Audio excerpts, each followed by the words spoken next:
nous empêchera pas de manifester. État d'urgence, état policier, on nous empêchera pas de manifester. Des mesures dans l'état d'urgence comme le veut Emmanuel Macron, parce qu'aujourd'hui il nous a dit pendant la campagne présidentielle qu'il supprimerait l'état d'urgence et qu'il le lèverait, et on voit bien aujourd'hui que c'est totalement factice.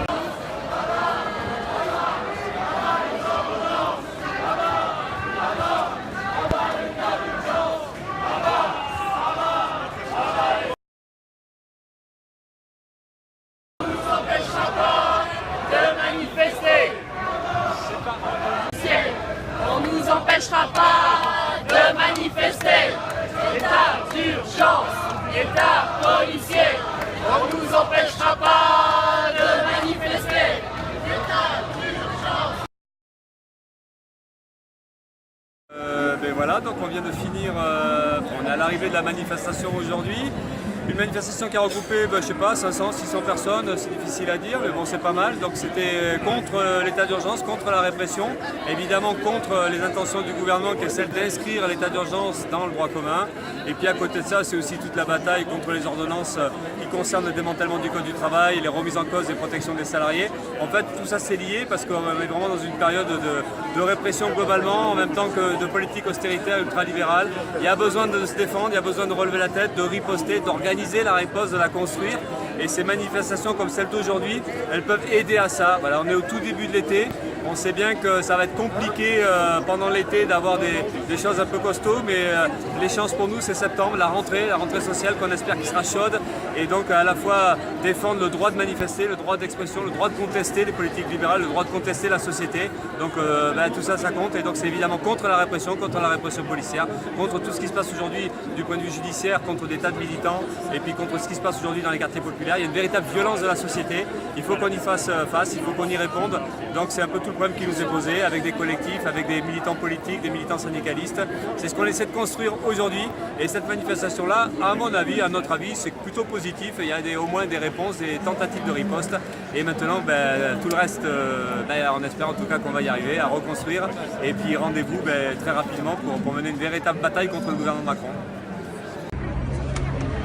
Ouais, bonjour à tous, donc Arthur pour l'UNPA Jeunes. Aujourd'hui, pourquoi on a manifesté contre l'état d'urgence? Comme l'a dit mon prédécesseur, il y a un gouvernement qui a été élu avec peu de légitimité, qui a battu tous les records, qui a battu les records d'abstention, non seulement au présidentiel aux 2 tours, aux législatives aux 2 tours, et aujourd'hui, malgré ce peu de légitimité, ils veulent nous imposer des reculs sociaux comme jamais. Ils veulent détruire la hiérarchie des normes, ils veulent détruire le CDI, ils veulent détruire la sécurité sociale.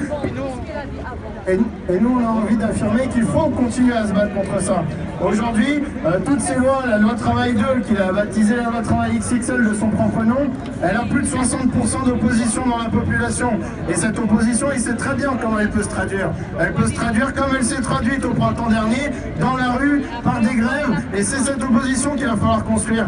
Aujourd'hui, on manifeste contre l'état d'urgence parce qu'on sait très bien que l'état d'urgence qui aujourd'hui va introduire dans le droit commun, il permet de nous réprimer, d'acheter plus de gaz lacrymogène, pour nous fermer les manifs, pour nous interdire de manifester. Je ne vais pas vous expliquer ce que sont les assignations à résidence, ce que sont l'explosion des violences manifs, ce que sont les 3000 militants syndicalistes et politiques qui subissent la répression, qui sont en procès, qui peuvent être virés de leur boîte. Aujourd'hui, il faut les soutenir. Et effectivement, on nous dit cet état d'urgence, c'est contre le terrorisme. Mais on voit bien qu'aujourd'hui, le terrorisme, on va pas l'abattre avec un état d'urgence. C'est bien en arrêtant toutes les interventions impérialistes en Syrie, en Afrique, en supprimant tous ces vestiges de l'état colonial, qu'on va réussir à supprimer le terrorisme. Cette impression, cet état d'urgence, il permet non seulement, je l'ai dit, de réprimer les mouvements sociaux, mais aussi d'accroître la pression sur les quartiers populaires. Dans 15 jours, ça va faire les 1 an qu'Adama est mort, assassiné dans un local de la gendarmerie à Beaumont-sur-Oise. On se rappelle toute cette année avec les dizaines de jeunes des quartiers, voilà, qui ont été violés comme Adama, pour certains qui ont été tués par une BAC, par la police, par les CRS qui s'en amusent. Aujourd'hui, cet état d'urgence, il sert aussi aussi à ça. Aujourd'hui, qu'est-ce qu'on va faire? On veut nous imposer des reculs sociaux comme jamais. Et l'opposition qu'on veut construire, il me semble qu'avant tout, elle passera, comme elle est toujours passée, par la rue, par la grève. Il y a des dates qui existent, des points d'appui. La CGT a appelé une grande manifestation et à des grèves le 12 septembre. Certes, c'est une date tardive, mais on doit aujourd'hui s'appuyer là-dessus pour initier un grand mouvement dès la rentrée et s'appuyer sur tout ce qui existe, sur toutes les convergences qui existent. Il y a aussi le Front Social qui a un fort appui là-dessus. Il va falloir qu'on construise tous ensemble.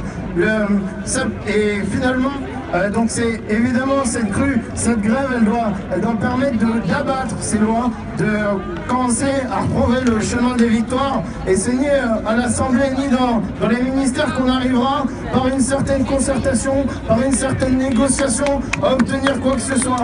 Ils s'en foutent qu'on soit 15 à l'Assemblée. Par contre, si comme le 14 juin on est 500 000 à Paris, là ils trembleront un petit peu.